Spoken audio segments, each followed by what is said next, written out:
In this video, I'll guide you through how to create a Moneygram account.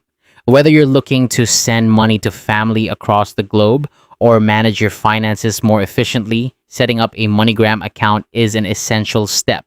Let's get started. First, you'll want to open your phone or web browser. It's important to ensure you have a stable internet connection for a smooth process. Once you're online, navigate to the Moneygram website.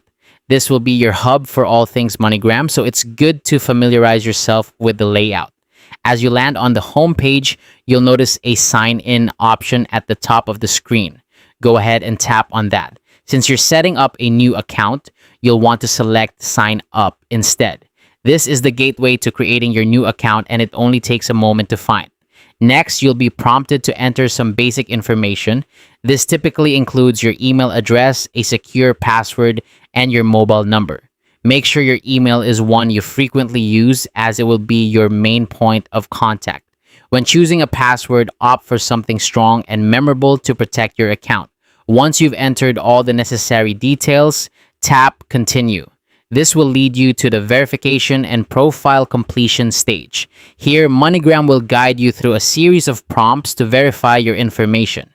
This step is crucial for your security, ensuring that your account is protected and your transactions are safe. After you've successfully verified your details, you can complete your profile. Take a moment to review everything and make any final adjustments. Once you're satisfied, you'll find that your Moneygram account has been successfully created. And there you have it. That's how to create a Moneygram account. You're now equipped to manage your money transfers with ease and security. Thank you for following along, and happy transacting with Moneygram.